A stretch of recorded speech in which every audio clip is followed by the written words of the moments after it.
Hey, you guys, how are you? I've been wanting to come on here the last few days.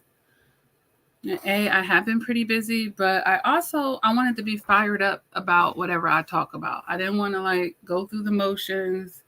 I didn't want to be like half interested. I'm like, no, I only like to come on when I'm really into what I need to say. It needs to be free flowing. So I'll wait for that to happen and not like force the issue. But yeah, I was looking for my water. I have like those TikTok cups that are like insulated and spill proof and whatnot. Yeah, the twins they like to drink out of my cup, and they done drunk all of my water. They really have, you guys. But I have a whole like gallon of alkaline water here. It's room temperature, which is best for me, even though I like my ice. But yeah, I'm excited to do this one, you guys. This is important because I don't like people getting played, This isn't going to guarantee that you won't still get played on some level, or people aren't going to try you. But at least if you're being mindful about these things, because these are typically blind spots that I would say a toxic empath or an unevolved empath or a very tender-hearted person, they may be having the wrong perception about these things or may not even be incorporating them at all.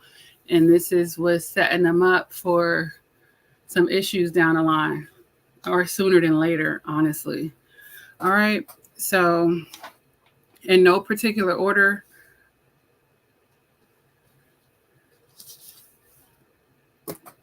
we can talk about these areas. So, the first thing that I wrote down, you guys, is about testing people. Now, when people hear that phrase, you should test them, people's perceptions can go all over the place. Now, I'm going to tell you how that looks with me because I don't like people playing games with me, but my version of testing people is definitely not playing games with them. What I do is not orchestrate things per se. I'm not orchestrating things to test people, but I am definitely watching them and how they naturally behave to the things that we're going to be naturally doing. Like if I'm going out with a guy, I'm going to observe, did he naturally open a door? Like that's a test for me to see how much chivalry he has, how much of a gentleman he is, and how he's conducting and whatnot. But testing people, it is important. It is because you need to try to understand what you're dealing with, and especially in this community when we've dealt with narcissistic abuse, we know that they're going to come in with a bunch of lies and love bombing and a false representative. So you need to definitely learn how to test people in some type of way, and that includes becoming a better listener and observer, because you can't really see if people are passing these tests if you're not becoming a better listener and observer, because sometimes we hear what we want to hear or we're not taking people the way that we should. Because I've been around enough toxic people, they tell on themselves. They tend to tell on themselves. Like if you really think about it, a lot of times they'll tell on themselves and even early on, but they may be doing it in the midst of making you feel good in other ways. So you're not giving it its proper weight. But when you're not so caught up on, somebody's love bomb or this honeymoon phase of a relationship, it'll red flag you like, what healthy person is going to be talking about themselves in this way? If they're showing you signs of low self-esteem or, like being really broken at this time, but yet still, trying to attach themselves to another person. But you have to just become a better listener and observer.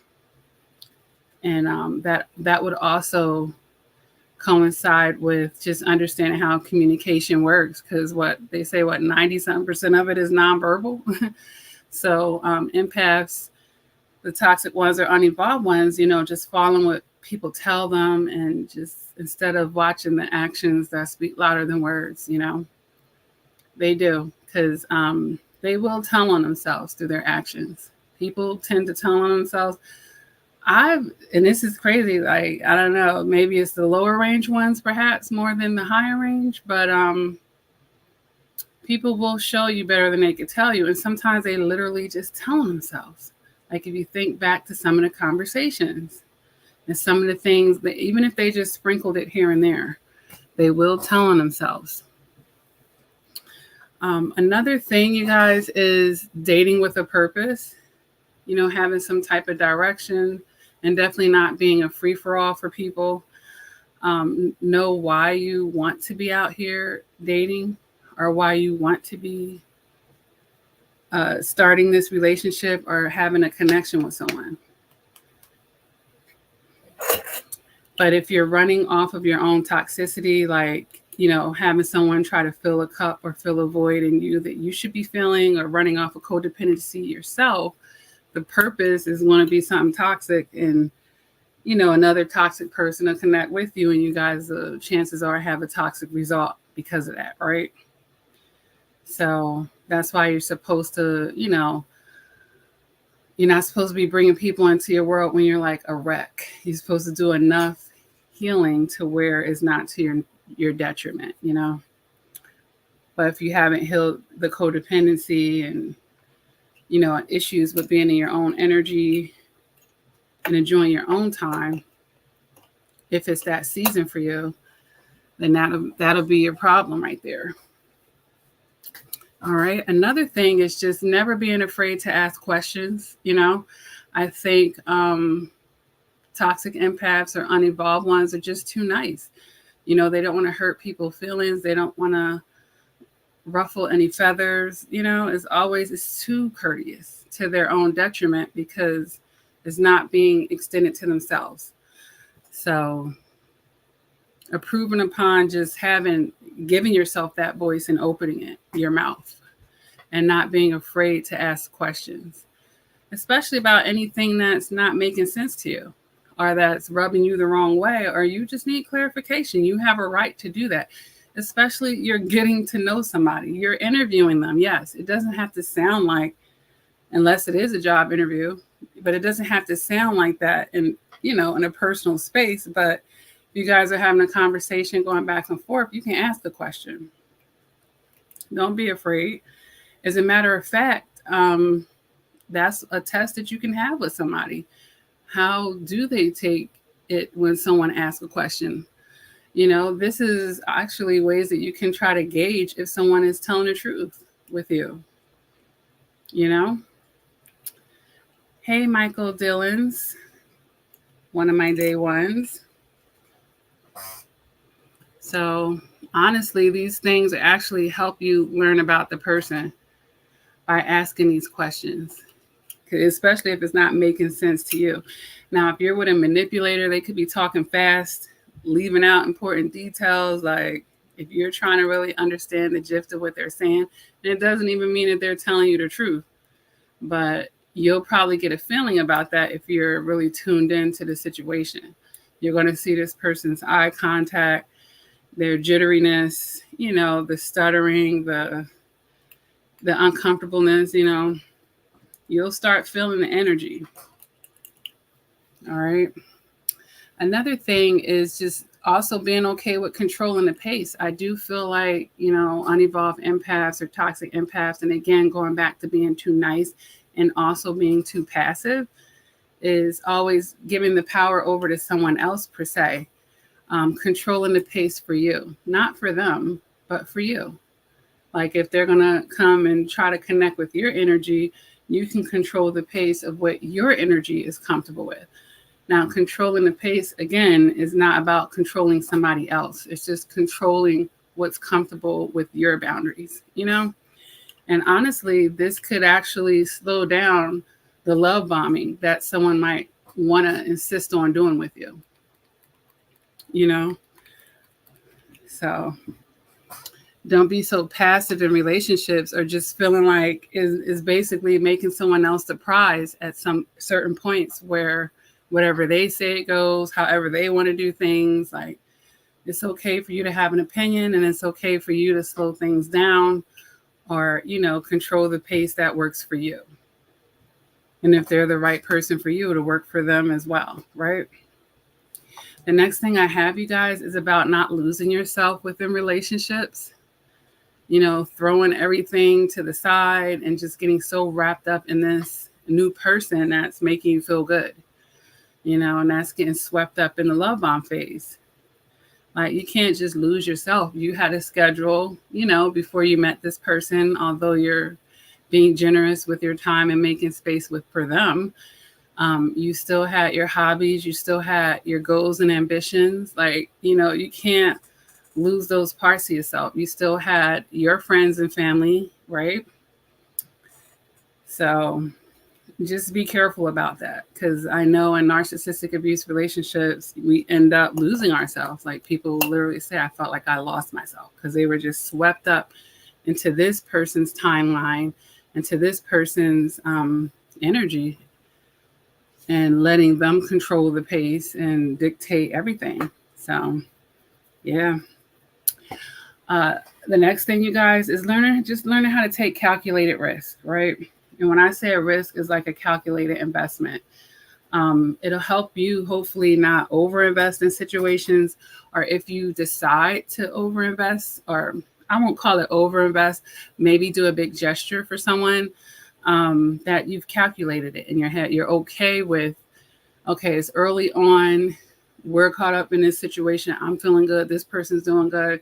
Maybe they're lavishing you, you're lavishing them, or you want to lavish them in a certain way. Just make sure everything is just calculated,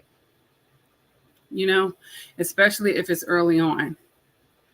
And if you're doing something from a sincere place, is not, okay, I'm giving you this and I'm expecting something that may not be defined yet in return. Or if you're really just still getting to know the person, you're not even sure what your return on this investment could be. So, just always take a calculated risk and be okay with it. It's almost like, I don't want to say it's like being on a slot machine. It should be a little better than that at that point. But if it's early on and you're wanting to do all these things, you damn well better be just weighing those pros and cons, and at least be okay with it. Be like, you know what, I'm taking a risk on this person. I'm feeling like it's okay to do it. But if I did, then that'll be the last risk that I took, at least. Like, I'm having boundaries around it. I'm going to throw this out there and see how they receive that and see how this is, because my heart wants to do it, And if it isn't reciprocated the way that I thought, or it wasn't appreciated, or, this person, it revealed certain things. Okay, I gave them that, and now they think I'm an ATM machine, or I gave them this and they were really entitled about it. Or, actually, these are ways to test people along the way. And it's not orchestrating it. It's just doing what you were naturally going to do, and being able to observe how this person is receiving this, and what did it end up triggering in them in front of your face, or what behaviors did it start to pull out of them, and it'll let you know if you're going in the right direction, or if you need to be retracting, or if you just need to be cutting it off completely, But it's always a calculated risk. So if you become a better listener and observer, that's going to help you out. And another way to understand that, or to help you with that, you guys, is to know that the first impression is just that. Like, that is something we should be learning, especially for those of you who have experienced narcissistic abuse. And then for those of you who understand at least some shallow levels of human psychology, like, usually when you meet someone, they're really, typically, unless they're just a piece of shit, they're trying to put their best foot forward, So just to make sure that this person isn't wearing a mask and whatnot, if you have the frame of mind, well, wow, they made a nice first impression, but that was the first impression. What will the 100th impression be, if we could even make it that far? It's like, and I've been saying this for years, you can enjoy something. I'm not trying to take away you guys' ability to enjoy a situation. It's like, wow, that was a nice date. Well, I hope the next one is nice as well.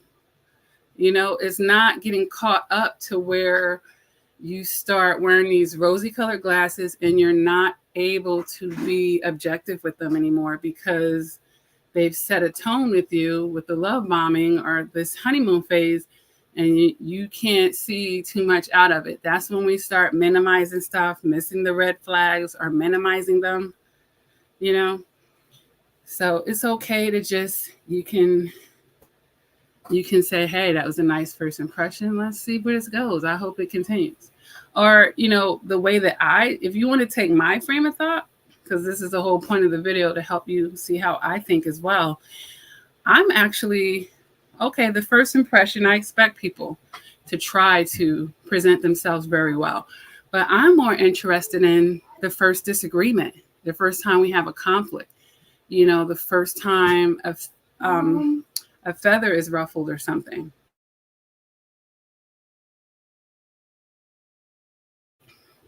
So that's how I think. I feel like relationships become real after the first argument or the first conflict. And when I say the first argument and conflict, it doesn't have to, don't be triggered back into the type of arguments and conflicts you had with a narcissist, which is extremely toxic and not what normal people do. But no, in a normal relationship, assuming that hopefully now is not with the narcissist. But yeah, I feel like relationships become real after the first argument, because that's like, to me, the official end of that honeymoon phase. And we're getting back down to reality and a more realistic level of our emotions that are going to be for a while, So I like to see how a person handles a disagreement or a conflict. Do they know how to compromise? Can they even face the conversation, or will they try to avoid it or run away from it? Will they give me the silent treatment? Will they break down? Will they have an emotional fit? Will they project onto me? Will they show their ass? Will they just, I'd be more interested in that. And you should too. Because like I said, most people are trying to give a good impression anyway, right? But how can you deal with other things? Because if you're looking to go the long haul with someone, life is not a straight line. You guys need to be able to have conflict resolution. There needs to be some ability to compromise. That person needs to be able to own up to their shit. You need to be able to own up to yours if it's you,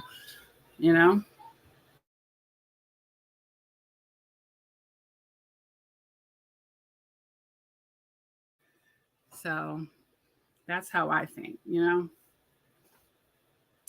Another thing, you guys, is definitely trusting your instincts. Yeah. I can't think back on any time where my gut instincts was nudging me about something and it was wrong. Like, it's always been like, even if I like, okay, yeah, I'm having this feeling. And like a week later or something, it'll be confirmed. Like, it's soon after, something will confirm that feeling. So, trust your guts, you guys. You definitely want to trust your guts. And I've been seeing these memes float around, and it's true. It's true. And you guys, I do co-sign this. I've seen it in several places where they're talking about love requires action, right? Not just words. Like, someone's telling you, I love you. Okay, you told me. Are they showing you love? Are there actions behind it? Sorry requires change. Absolutely. If someone's just saying sorry, but they're not changing, how much weight can I give that sorry? How sorry are you? You're so sorry that you're going to keep doing it. That's not sorry at all. And trust does require proof, something that's been observed over time. Someone that's been able to show you this over time, you guys. There's confirmation, Ay. My family member, like, if I don't answer the phone, they'll just keep calling and calling. It's like, maybe it's not a good time. Maybe it's not. Like, we've been doing this for years. But, yeah. How are you guys doing? I pretty much, those are the things that I wrote down. Testing people in some way or another. and dating with a purpose, you know, becoming a better listener and observer, hearing what people saying because they tell on themselves. They really do. Watching what people do. Yeah. And understanding how communication works because it's primarily nonverbal, And especially if you're dealing with someone manipulative, you really got to watch. And honestly, not for long. Like I'm not going to give it too much energy. Like once I realize it, it's a wrap, right? I don't need a whole bunch of things. And not being afraid to ask questions. Because sometimes the stories won't be adding up. The math won't be mathing. You can ask, especially early on. Anytime, but especially early on when you're getting to know someone. And controlling the pace, that, might eliminate people being able to love bomb you. They might still try, but go at the pace you feel comfortable with. And if you feel like, I'm not sure if this is a love bomb or if this is like really like it, because there are exceptions to everything. And, it's like, oh, I met my person and we took off and we never looked back. Those things do happen. I think those are the exceptions, though. I do think they're the exceptions. More than not, somebody else, may be rushing or moving too fast. So just be careful with that. And if you feel like somebody's love bombing you, but it feels good, just at least having that self-awareness is something good to have because you're like, well, this does feel pretty good, but let me see, let me see over time if this is a love bomb or if this is just like a bomb-ass chemistry that we're having and not the toxic kind where we're trauma bonding, right? And we talked about not losing yourself in your relationships, throwing your goals to the side. And I understand, especially like when it gets to the level of marriage, you owe time and commitment to your spouse, but I'm sure there's still going to be other parts to you as well, right? We talked about taking calculated risks or basically calculated investments to try to, weigh your pros and cons in situations. If you want to do something really nice for someone you really don't know that well, weigh your pros and cons and make sure you feel okay with all your cons, okay? It doesn't mean that those cons are going to happen, but I don't like you guys feeling blindsided, right? So if you do something, make your peace with it. And if it goes into the left field, right? Hold on. I'm doing a live chat, Tanya. I will call you back when I'm done. Okay? You doing what, honey? I'm on a live chat. Live chat. I love you, okay? Okay. All right. I have to answer her because she will keep doing that. We talked about understanding that first impressions are just that, first impressions. And I also suggested that you be more interested in how a person handles a first disagreement or a first conflict or a friction or, when they're getting a first no, like those things, especially after narcissistic abuse, they're going to show you a lot about that person, how they handle those type of things. We talked about trusting your instincts, you guys, because like I said, there's never been a time where my gut instincts told me something and it was wrong. I've never experienced that, And I think I said this a while back about empaths always, the toxic ones need to be beat up in the head with evidence. Like you done had all types of nudges and things presented to you in front of your eyes where you were seeing what you wanted to see or downplaying stuff or not seeing something at all, So don't be the person that needs to get beat upside the head. Like you can escape so many situations or just, there's a difference between getting nipped and being knocked out. Like stop being the person that has to get knocked out, Even if somebody got over with a little something, look, charge that little something to the game, right? But it's a little something is way different from being somebody devastating you, somebody doing something like big time. Like start being a person that can at least be like, ooh, that was a close call, or you know what, that was a little scape, or at least I figured that out in a week, And I can't even put a time limit on it because some of them are so sneaky, like they could do a lot in a little bit of time. And I said that years ago in some live chat where I was like, look, I can't even say, yes, someone has been with a narcissist for 20 years, they've been through something, but someone could even be with a narcissist for 3 months. They could have been around that narcissist for 2 months and been through a lot. And, like they could do a lot in a little bit of time. And that's why it's all the more, valuable and important for you to learn how to tighten up in the ways that you should be conducting yourself. All of these relationships, they are belt notches and not necessarily have to be the sexual kind. But as far as your emotional intelligence involvement, you can really think back on a situation, because life is a classroom, and say, you know what, and be real with yourself. In that situation, yeah, I could have been better in this way. I'll know better next time and really be better next time. It's okay, to take those lessons. You have to, or else you're going to be repeating cycles, right? And that's draining. That is absolutely draining. We don't have enough time for all of that, right? Michael Dillon says, yes, I am blessed and God is letting me grow.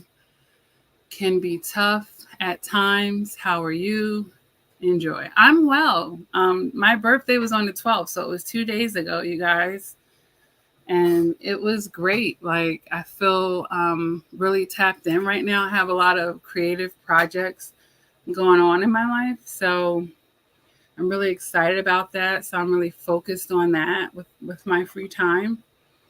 So all is well. I'm blessed to see another year. Like, it's a privilege, babies pass away every day. Like, it's a blessing and I'm very thankful. And I'm feeling good. I'm looking good. Hey, what more can I say? I'm feeling strong in my mind. That's even better. And that's good. Yeah, God is letting us grow because, again, it is a classroom. Like, we're really down here to grow and evolve. And it never stops. It just never stops. Like, old people are growing and learning. As long as we're imperfect people, we're going to have to grow and learn.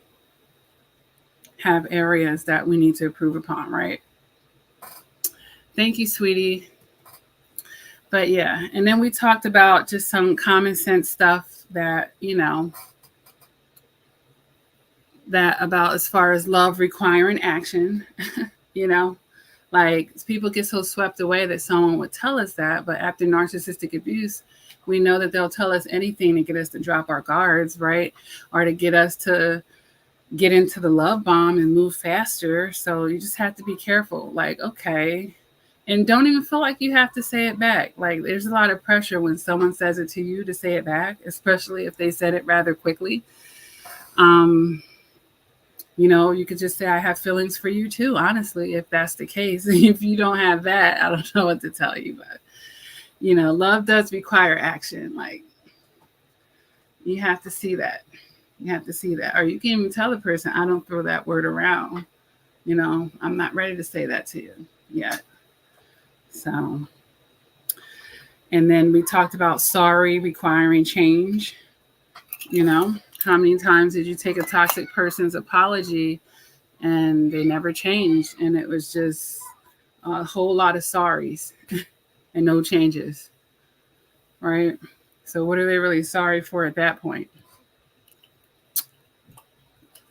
And then we talked about trust needing proof. You don't owe anybody trust. Trust is something that people should have to earn. All right. Because everybody ain't decent and everybody's not you. Right? So we can't project our qualities onto strangers because there are straight up monsters out here. People who are very detached and they're void of empathy. So no, they're not you. They are not you. So at this point, you guys, You can definitely ask a question if you have any questions about your situation or emotional maturity or a question to help a friend. I didn't open the floor up during the last one because I had a limited time, but I'm okay now. So if you do want to ask a question, it's a great time to do it, and I'll leave time for that to happen. And I still, as you can see my website on the screen, you guys, lakiacrawford.com. I do still offer coaching sessions, and you can always email me at coachlakia@gmail.com. So Michael did say something. He said, yes, someone told me they have a relationship with Jesus. Only I had to tell them that the actions are telling me not. Yeah. So they weren't doing what would Jesus do? They weren't walking like that. You can feel the energy. Right. It should be obvious, especially if they're talking about they're walking that type of path. It should be very obvious. So yeah, we need to. I think that's a good live chat to talk about the so-called religious narcissists. We need to talk about that again. I did a video years ago, but I think I could go deeper with it for sure. But yeah, those people are, man, that's interesting. Yeah. And then over the years, like you could see the false prophets and they're like the epitome of do what I say and not what I do type of thing. Michael says, so satisfying to let them go. And thank you for all the lessons. Yeah. Yeah. Then that's my son. Yeah. Yeah. And that's great. That's great. When you're in a space where you're okay with letting people go, you've arrived, buddy. Because that's part of the issue of staying in cycles too long, having a hard time letting people go. As soon as I feel like it's not for my greater good, I'm completely okay with that. And it's not nothing personal, but if they take it that way, that's on them, right? I am okay with anybody I need to let go of. Nathan, I'm in a live chat. What do you want? I'm literally in a live chat. Okay. Like, people are not calling me until I come on here. I'm serious. They wait until I come on here. And for some reason, that's when people start calling me the most. Yeah. Yep, it does feel good because you're learning how to protect yourself, right? And protect yourself at all costs, And that's definitely something that empaths could be better at because we're always looking to protect other people first and put other people's best interests first because we're healers, right? But you can't heal anybody if you're sick. Like you got to protect yourself first. You just have to. And that's why they tell you in the airplane to put the mask on your face first. And we could say the same with wanting to believe the best in people. Wanting to believe the best is one thing, but understanding that everyone's not the best. Most people are unevolved, honestly. So, giving people too much of a benefit of the doubt, that's another area to improve upon. Why can't it be the toxic person that they're seeing? Not falling for these sob stories like that, or making it excuse poor behavior. That's something else that needs to be checked at the door.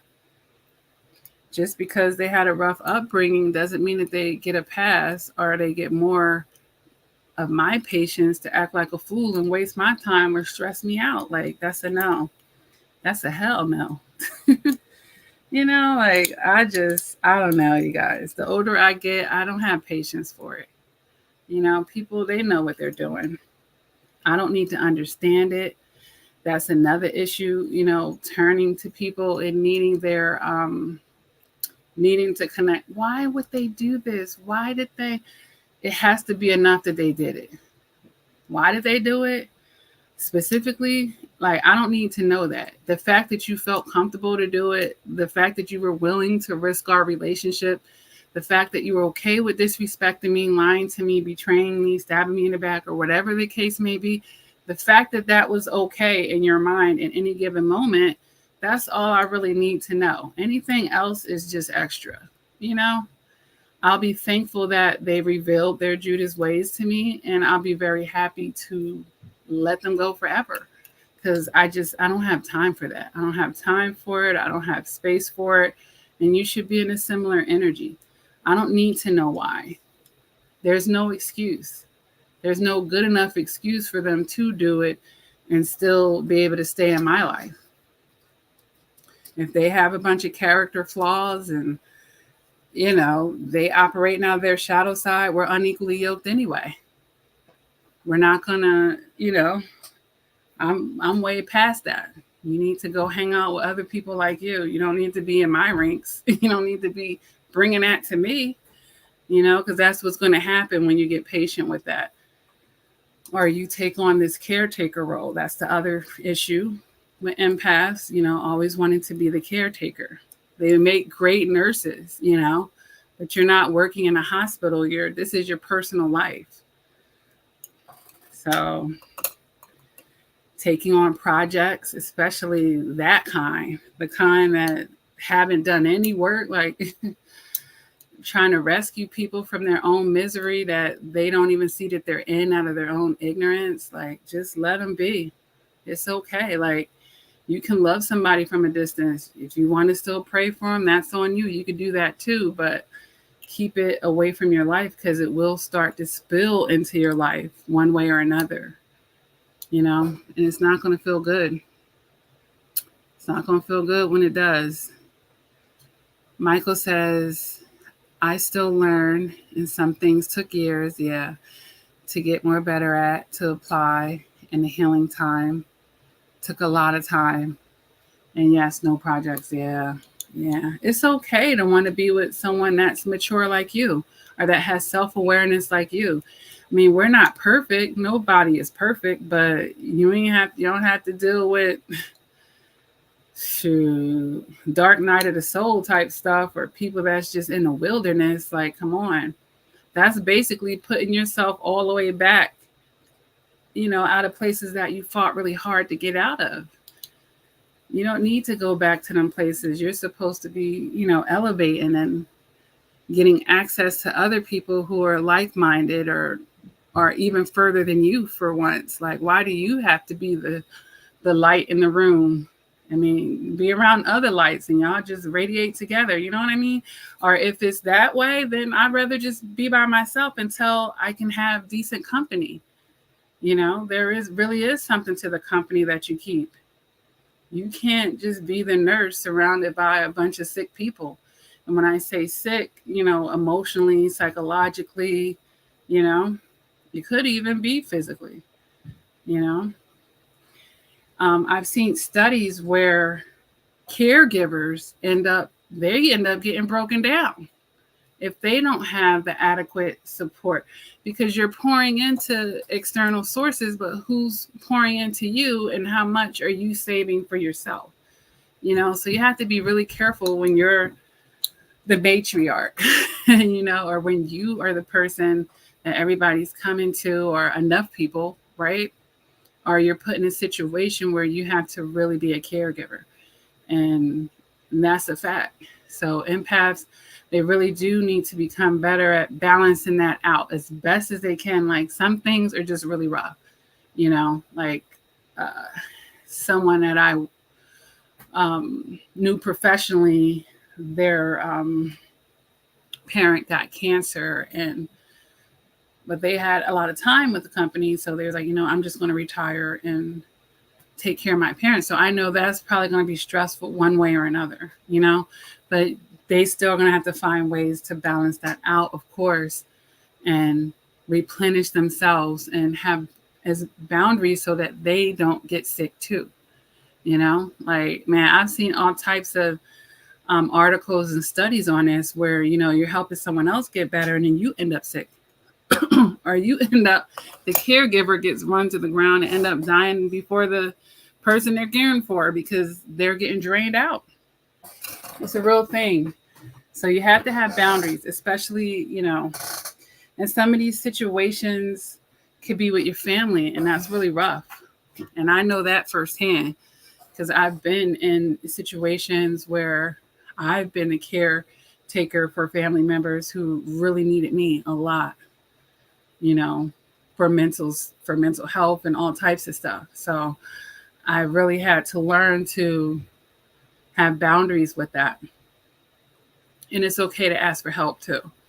You know, it's okay because you're only human too. And your health matters as well. You can't, let yourself fall down by the wayside. Then who's going to take care of you? Right. So, because it's like an exchange of energy. They're giving you their heavy energy and you're giving them that energy. Now, how are you going to get rid of that heavy energy? That's why when I was doing a lot more coaching sessions than I do now, I had to really, really mind clearing my energies, because I listen to a lot of people in their hardships and during their worst times of their life. And I was doing this day after day for hours at a time. And I always had to make sure I found a way to lift it, And I've talked about this in other videos about empaths not necessarily being a sponge where we're absorbing it inside of us, but we can help people without becoming consumed in a sponge, basically, because you're soaking up a lot of heavy stuff at that point. And then once you do that, now you need to figure out how to release it out of you at that point. Because there is a such thing, you guys can look it up, as carrying and holding trauma inside of you, and your body lets you know. Like, I don't know how you guys are, but I know when I get stressed, I'll feel it. I usually feel it in my stomach first, or I'll get a tight neck. Like, my body physiologically, it reacts to stress right away. It'll let me know. It will definitely let me know. Hey, my miracle. We're kind of on the back end of our conversation, but you can definitely, watch it from the beginning once we're off. But we're talking about areas that empaths need to improve upon, because nice guys don't have to finish last in a negative way, So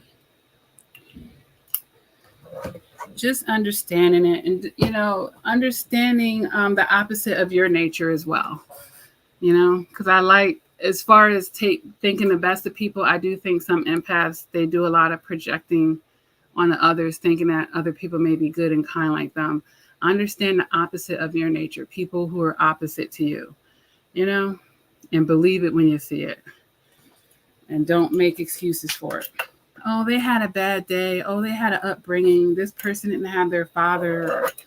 Look, there's no excuse, because there could be people growing up in the same situations or worse and turn out to be beautiful souls, or it refined them. It humbled them in a certain way to where it's a beautiful thing, It didn't make them turn into their abuser or, become dark-minded.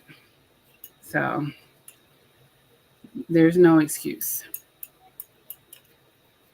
And if they don't know any better, then that's an even bigger issue. That they don't have the emotional maturity or the character or refinement, right?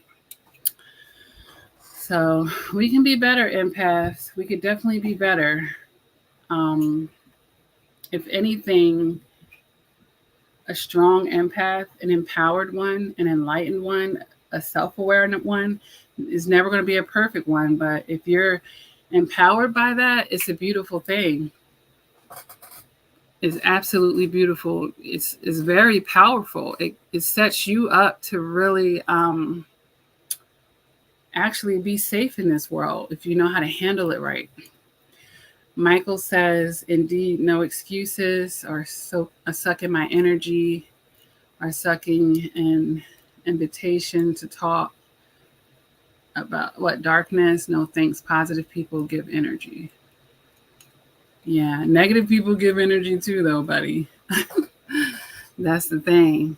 But as long as you can read it and feel it, and everything don't have to be spoken as well. Everything doesn't have to be a conversation. And that just goes back to with the empaths being too nice, and something I would point out. Like, everything don't have to be discussed. Like, I could feel someone's energy and clearly see what they did. As a matter of fact, I'm notorious for that in my life.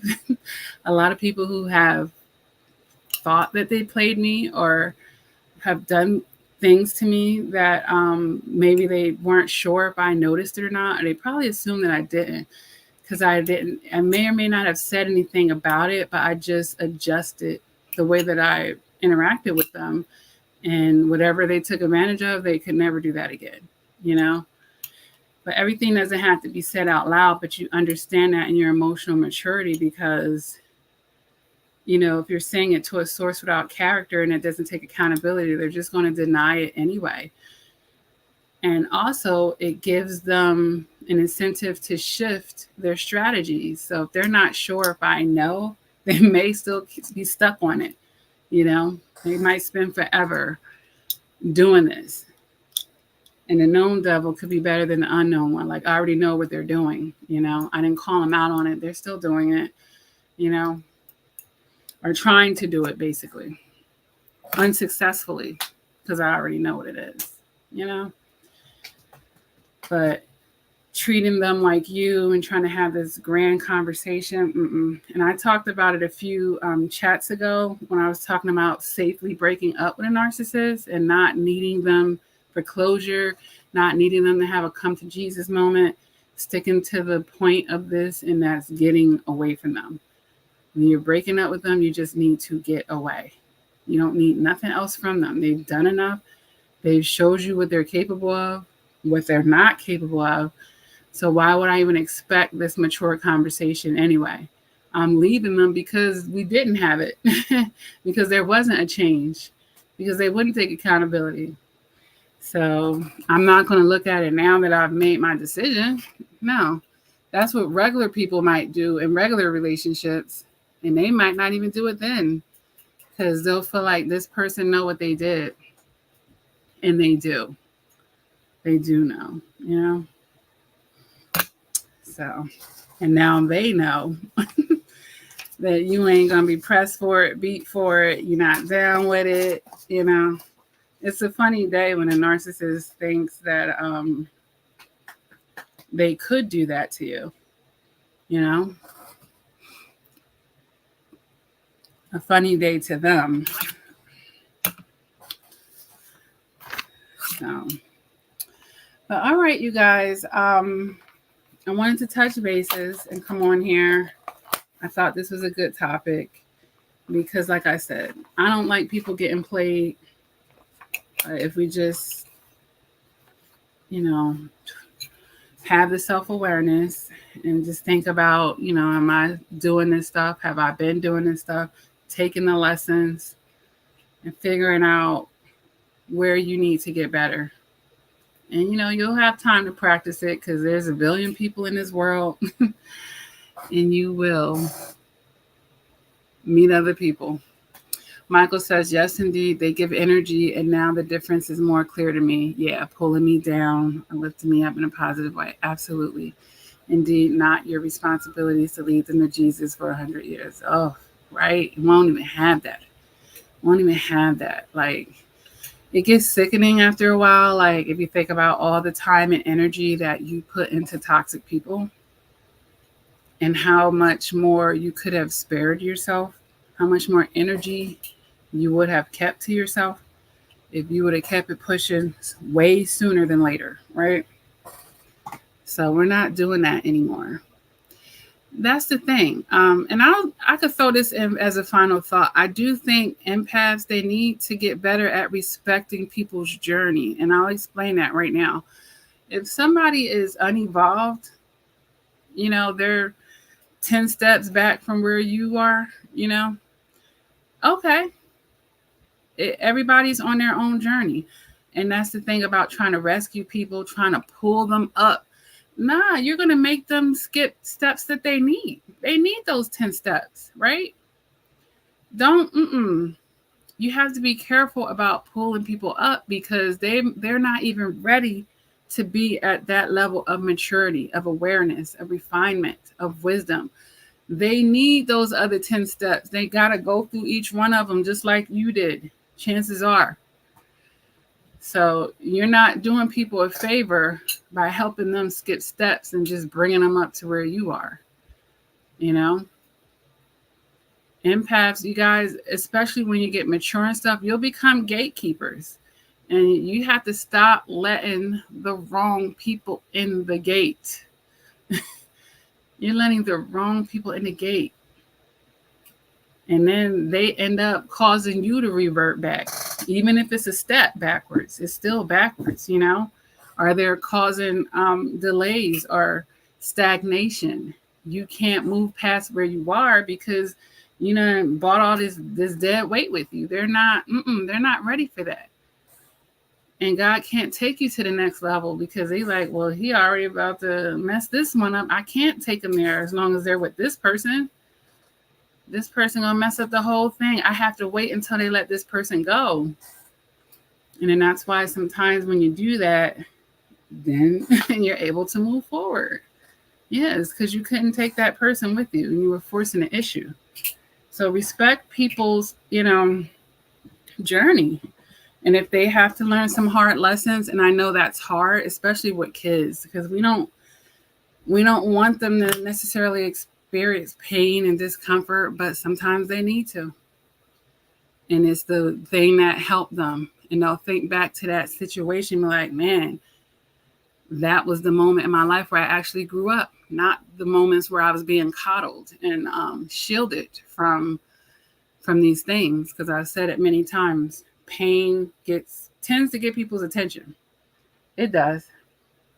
That discomfort tends to give people attention. Being comforted, when they're being in the wrong and not being held accountable or being shielded and quickly whisked out of the situation, the chances are they're going to do it again because they didn't feel as like, well, I'm okay with, if I do it again, I'll be rescued or it's not going to really hurt me like that. So I'm not really being challenged to change, So respect people's journeys. And if they're in a phase in their life where they're in the wilderness and they're ignorant, and you try to help them maybe with the conversation or whatever, but not draining yourself or overextending, of course, and they still chose what they chose, respect it. Hey, hopefully they come out of it. But that's their choice. That's their vibration. That's where they are in this season. You can pray for them if you want, but you can't force them to be where you are, especially like parents, like we already been there and done that. Those kids, they have to grow and learn. They have to grow and learn too. They're not going to suddenly jump up to your level. It don't even make sense, does it? Because you're a parent and they're a child. Even if it's an adult child, they haven't been grown that long. They have to learn. They may not take the wise counsel. So, okay, well, you're going to learn. They're going to bump their head and they're going to learn. Right? So respect people's journeys, even if they're unevolved. One day, hopefully, they won't be. But, everybody don't evolve either. So, yeah, when I say respect it, it doesn't mean agree with it. It just means I'm not going to interrupt it like that. Meaning, like I said, the calculated risk and the calculated investments and the pros and the cons that I pointed out earlier in our conversation, you need to gauge how much you should or shouldn't be intercepting or helping someone, and definitely not to your detriment, So, all right, you guys, I think this was a good talk for sure. For sure. Definitely lots of food for thought. And just be real. If you need to work on these things, work on them. And just, take time to really reflect on how you're conducting yourself and your connections, and what can you do to, honor yourself and show up for yourself and protect yourself better than you have been. How can you not let your big heart or your tender heart or your emotions, be toxic with you or to your detriment? Or, people playing on that because they know you have a big heart. They know that you care, or they know that you love them. You know, don't let it make you a fool. Love doesn't have to make people a fool. You don't have to be a fool for love. You don't have to chase love. So we could throw that in there as far as toxic thoughts on what love and loyalty and friendship actually is. Not requiring people to reciprocate you. Don't make excuses for that. If they want access to you, especially with certain types of connections, if they want to have and enjoy and reap the benefits of having this beautiful energy, then you got to know how to receive it. It can't be too much for you to handle. Or it can't be I'm giving you this beautiful energy and you're giving me hell on earth. Come on now. That's not even fair. So we just got to stop putting ourselves in unfair situations, or being gluttons for punishments, or being martyrs. That's someone that's sacrificing what they shouldn't be sacrificing energy that's supposed to actually be you need for yourself and where you're headed. You're emptying your own cup. Like we talked about this in the other live chats, where the cups overflow, that's good. Whatever's overflowing, fine. You can choose to give that where you would like and hopefully be wise with that. But if your cup is not full and is halfway, or like you don't even have the energy to give. So I think another thing is also for empaths to know when they have the energy to give, and knowing when to recharge, right? Because you're not a robot, right? You're a human being, so you have to know when to recharge and how to recharge, especially if you're a giver. If you're there for a lot of people, you have to know how to do that. All right, you guys, have a beautiful night. Michael says, I enjoyed it. It was, again, an honor to be here. Thank you, Lakia. Time flies when we're having fun. It does. And I love coming on here. Being on this channel over the years has been a blessing for me. You guys have no idea. Number one, I'm a psychology junkie, so I love this type of stuff anyway. Michael says, yes, recharge, and being alone is so good. Yes, that's a great point, Michael. Empaths need to know the power of being alone. I'm not talking about lonely, but being alone and being able to recharge alone. Because then you're not having other people's energies in a mist, right? You can really purely recharge at that point. So the beauty of that is great. And it's okay. Everybody deserves to do it, whether they're an empath or not, especially in a world when we're just go, go, go, go, go. It's nice to be able to have a moment to properly recharge, right? Without all of the distractions and interceptions of other people's energies and problems and concerns and whatevers, right? Yes, indeed. All right, you guys, I love you. And I will definitely see you guys in the next live chat. If you're just coming in, make sure that you can just watch it from the beginning. It'll be uploaded. Make sure you guys it's a great way to energetically support the channel, you guys. Share the channel. Emotional maturity is a life lesson it's a life skill, that just keeps on giving. The more of it you have, the safer you actually become. The more well-rounded you are, the more intelligent, the more self-aware, the better decisions you're going to make, like all of it. All right. And make sure you're teaching your kids, have conversations with them early, right? It's not something that they should be learning as an adult. Like, I teach my kids as they grow up. Now, whether they want to listen or not, that's another thing. But they can never say nobody ever told me, because someone has, but you just listened or you didn't, right? All right, you guys. Take care, stay well, keep investing in yourself, and I will see you in the next live chat.